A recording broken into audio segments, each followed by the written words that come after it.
Hi, you're listening to the My Body, My Story podcast. Work with my body the best way I can, and I have always taken care of my body physically. Mm-hmm. So I feel like working on it emotionally and working on the inside of yourself is also important. This is the 45 over 45 chapter where we celebrate rule breakers and role models, the women who inspire us to live life our way and to show their sensuality, beauty, soul, and true essence. Here, we talk about what it's like to be 45 plus, adjusting to the changes that come with time, and we listen to the stories of our participants. If you have an interesting story, we'd love for you to participate. You can email us at info@alexandrawalker.com. That's Alexandra spelt with a K-S. Or visit our website, alexandrawalker.com.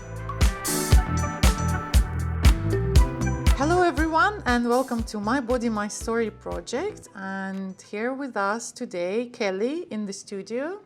And while she's sitting in the makeup chair and Nicole is doing makeup for her, I'll be asking her a few questions. Hi Kelly. Hi. Welcome, and let's start and tell us 10 facts about yourself. Well, my name is Kelly and I am 48 years old and I have lived in Sydney all my life. Mm-hmm. I was born in Western Sydney and very proud to live in Sydney, and I love it. So it's your favorite city in Australia? Yeah, I think we have the most beautiful harbour. Yeah, I do. I love it. So what do you do? Oh, I actually am an animal communicator and healer. Oh wow.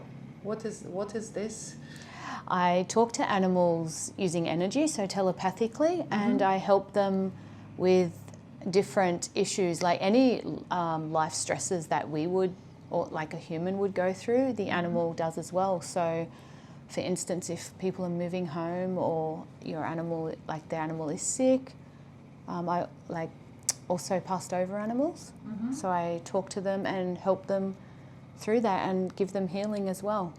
So how did you come to that? It's a long story, but I'll condense it more. I've always been quite a sensitive person and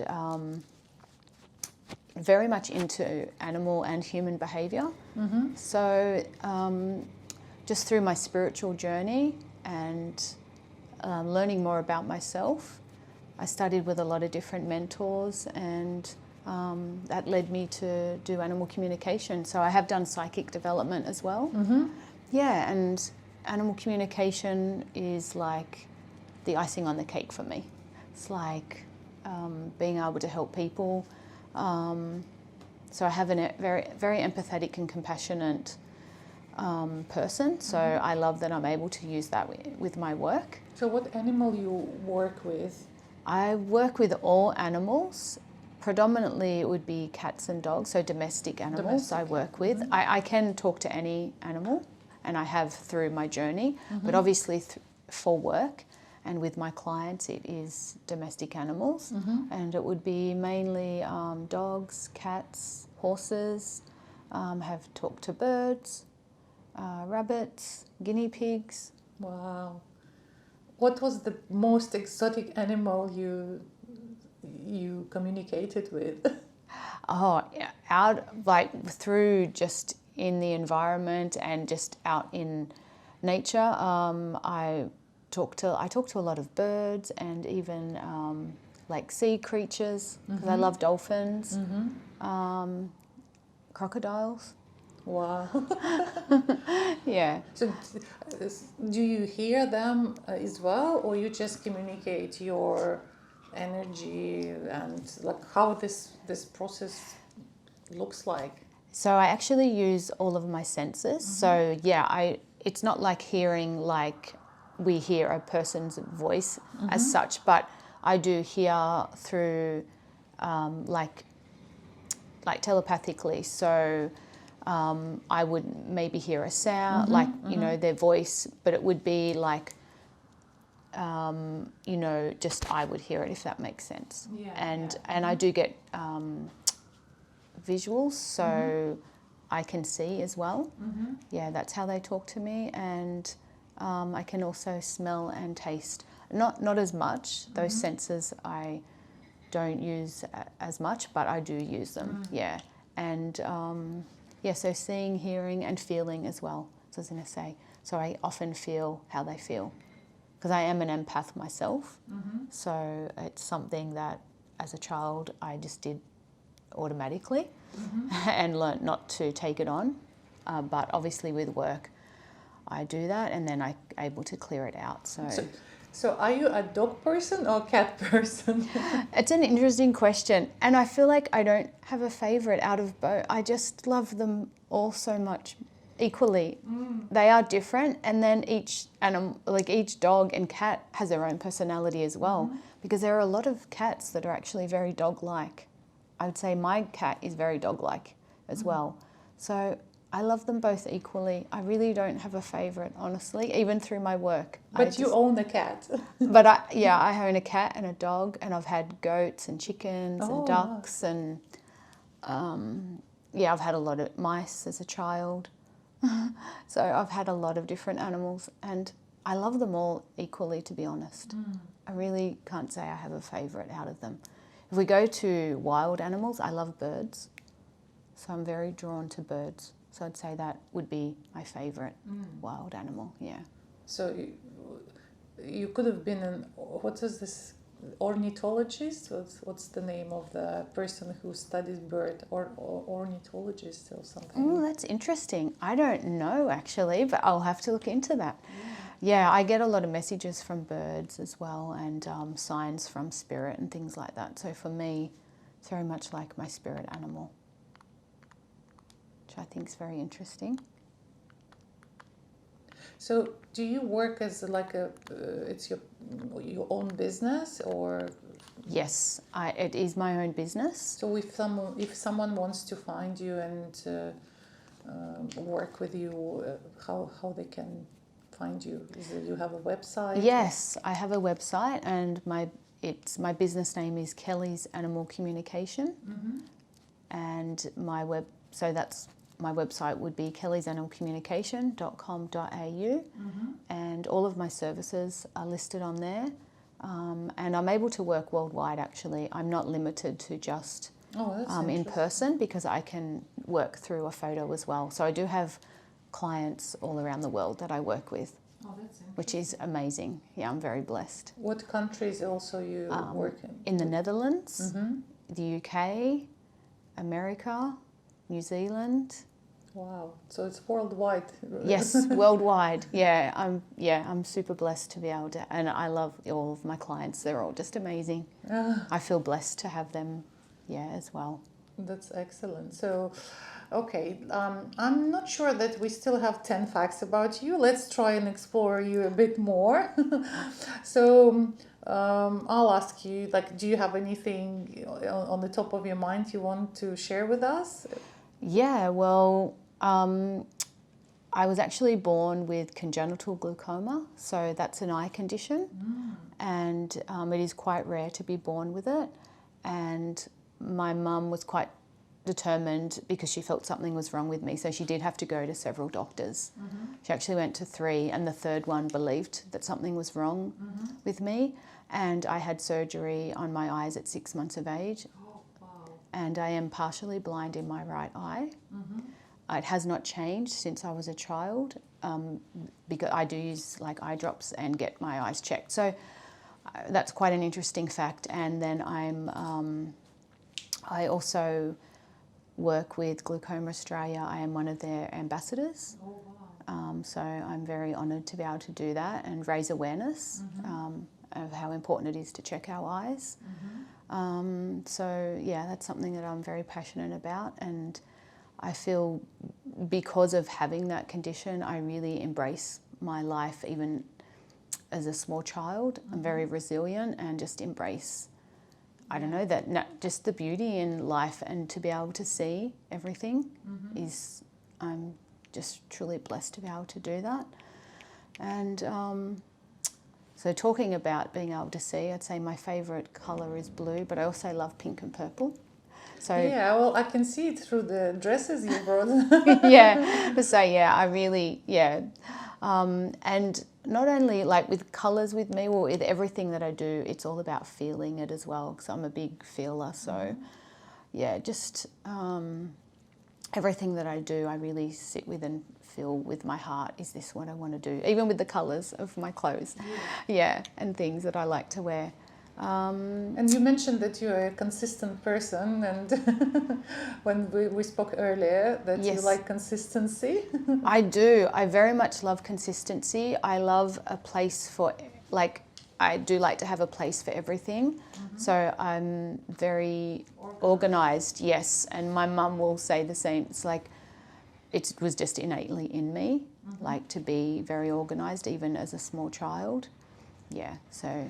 But that's I've noticed with myself, and I'm just wondering if you have the same problem. Like when the person is very organized, like I know in psychology people divide it in two types: rationals, those who are organized and plan everything in the ahead, and irrationals, the people who live by like by feel. You know, to what do I feel like now? And they do that. And what I learned that irrationals are the most effective people in the situation of unknown or changing environment or extremal situation where something changes dramatically suddenly. They are able to gather themselves together and produce and be very productive. And at the same time, rational people like you and me, they get lost. Do you feel like in this situation it's harder for you to, if something unpredictable happens, that how long it takes for you to gather yourself together and like, does it distract you? Do you feel like your productivity drops with unknown? Yeah, that's a really interesting question. I feel with age and experience and knowledge, I'm better able to adapt to things. So I feel like I'm in a bit of both worlds more now. But yeah, it's not something that I didn't embrace change as well when I was younger as what I do now. So yeah, I would say I'm much better at managing it now. So, if you already touched the subject of aging, so I'll ask you this next question: that what does aging means to you? Aging, to me, I feel like I'm blessed to get to every age that I get to. I also really, there's so many things I still want to learn and achieve. Yeah. So I look at aging as an exciting time because I'm able to do all the things that I want to do. And I feel like it may be not how maybe some people look at it, as I'm not fearful of it in the sense of I'm excited about it to be able to get to that age and just inspire other people also, that even if you're a certain age, it doesn't stop you from doing what you want to do, to just, keep growing and just live your dreams out. So if you could go back in any age of yours, what it would be and why, and what advice would you give yourself at this age? That's such an interesting question as well. There would be quite a few ages I would go back to, but if we think about the biggest age, I would say in my early teens, just to really go back and actually tell her how much that I love her and that she's safe and nurtured, and that she can achieve anything that she wants to. Yeah, and just love herself. Really be about the self-love. I feel that's important, and embrace her uniqueness and being an individual. Yeah. So you said like you would go to a few different ages. So this first one is teen, and then what are the other ages you like? Yeah, I would say about 25. Yeah, and again, embracing her dreams and not allowing anyone to stop her yeah, so no one allowing me to stop me from doing what I want to do. Yeah. Yeah. So, And travel a little more. so if your body could talk, what do you think it would ask you or tell you? I actually do love talking to my body, so You should, if you like, Yeah. you probably have the methods or what's called techniques. If you can talk to animals through empathetic, what you call it? and through the telepathic. Telepathic. Yes, yeah, and I've done a lot of different mentoring with teachers and things to really in tune in with my body. And yeah, if I have to tune in with others, I do need to be able to do it with myself. So just telling my body how much I love it and appreciate it. And I actually do read like little affirmations in the morning about different parts of my body, just thanking them for what they give me. Yeah. Particularly my eyes is something that I've always talked to and be grateful, but I would say with age, embracing all parts, the very feminine side of a woman, yeah, like, and just embracing that side and celebrating it. But that's what you would say to the body, and what your body would say to you. What would my body say to Yeah. me? Yeah. Or ask you. Ask me. I would say my body would ask me why I do certain things. Yeah. Why I worry about certain things. Yeah. And I think it would also be grateful that I do take care of it physically. Yeah. And with age also emotionally. And it would want me to continue doing that. And talk to it every day and listen to it. And what do you think are the main causes of body image issues that people experience, or women mainly? Yeah, I feel this is a really important topic. I think comparing themselves to other people, and particularly images that aren't even real, and we all have different body types, and hearing other people speak negatively about themselves also, because I know that did affect me as a child. So I had to work through that. And people just, it's important that we embrace how we each are, because we all do have different body types.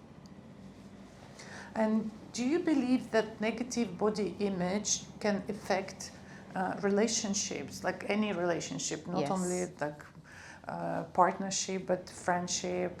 I actually do, yes. And I have experienced it being very petite myself personally. I'm not tall, and I've always been quite petite. So yes, I actually experienced that even in my earlier years, and I didn't love being the height I am and being petite. And how it affects the relationship. Like, for example, you don't like something about yourself, and then what happens? You don't like yourself, and then it also makes you not want to, as I've learnt and embraced that it's important to love everything about ourselves, how it affects the relationships is that I don't want to be around people that are like that. If you have sometimes those body-related insecurities, how do you overcome them when they come up? That is something I've worked on for many years, and even with age, our body does continue to change. But what I do is just work with my body the best way I can, and I have always been always taken care of my body physically. So I feel like working on it emotionally and working on the inside of yourself is also important. Yeah. Because Sometimes it's more important than... It certainly is, because when we embrace that, I always feel like you know, our inner beauty shines, whatever we have and feel about ourselves on the inside actually does shine out to the outside. Yeah. So I feel that that's really important. And to speak to yourself, like I've done a lot of mirror work and things like that, and it took me time to do that. It took me many years. So to really look at myself in the mirror and be able to love every part of me. Yeah, so it's a lot of spiritual work and psychological work on yourself, more than, or I can't say more than physical, but together with physical. So because sometimes we forget do spiritual work, like we do exercise, and you know, we starve ourselves, like dieting, exercising, while we are not in a very good state of mind, and it doesn't work. So no wonder that it doesn't work. So what I'm just do you understand right, that for you the working on like spiritually or on your inner condition or how you feel, is equally important as the physically taking care of your body?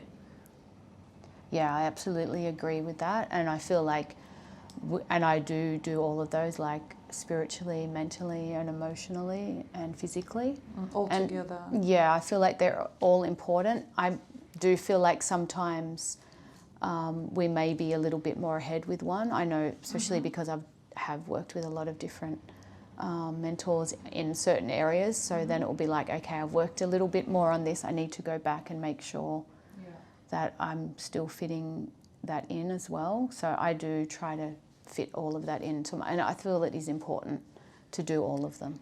And do you have this, like, okay, you said that that's your way to bring yourself into body shape you want, but I'm wondering if it's the same way it used to be when you were younger.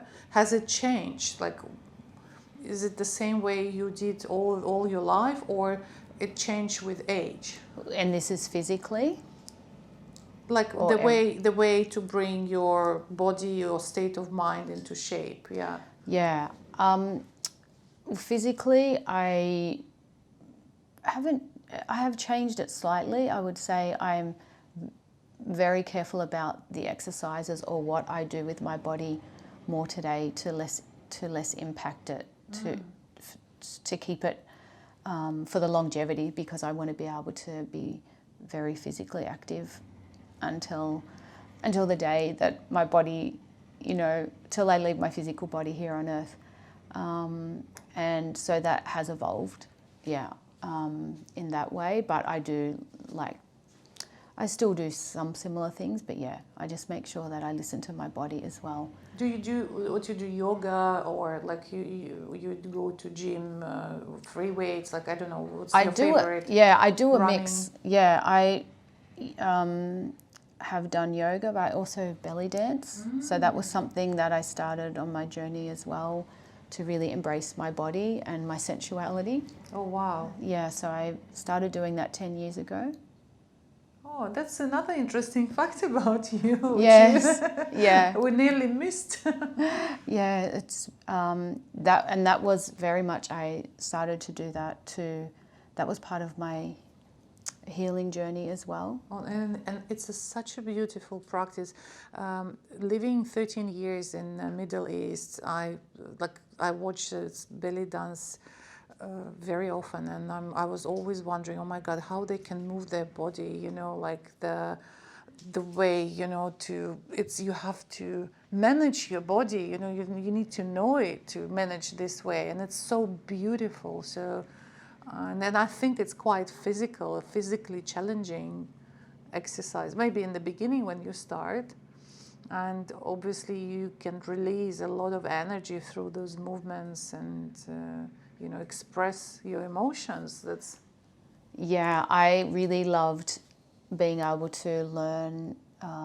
It did enable me to really learn to listen to my body, and it was quite challenging. It's definitely not. I've always loved belly dancing, and I do believe in past lives and things like that. So I probably have lived a life where I did what was very interested or in that era. Yeah. So your body remembers the movement. Yeah, because even as a little child, I just always wanted to do it. So, but yeah, when I started doing it in my late 30s.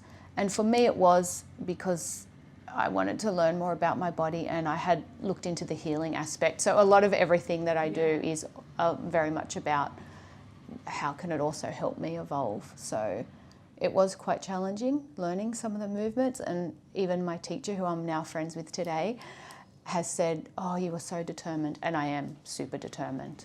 It's something, even as a small child, always being determined, and I will get it done. I don't give up easy.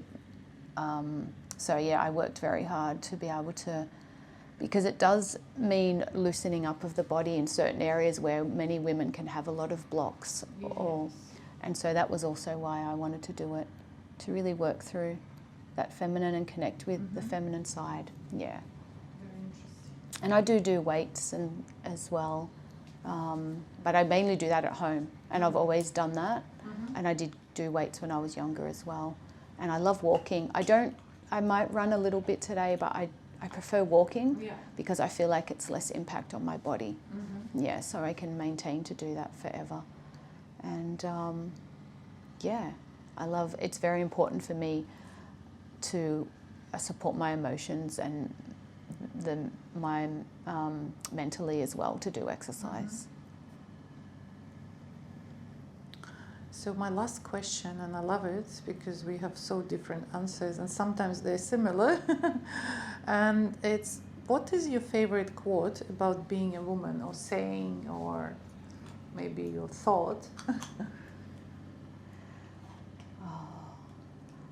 I would say how I feel is that our beauty continues to grow as we age, and that's what I want to inspire other women to do as well, and for myself and that beauty is not just from the outside, it is from the inside, and being a good role model for younger women as well.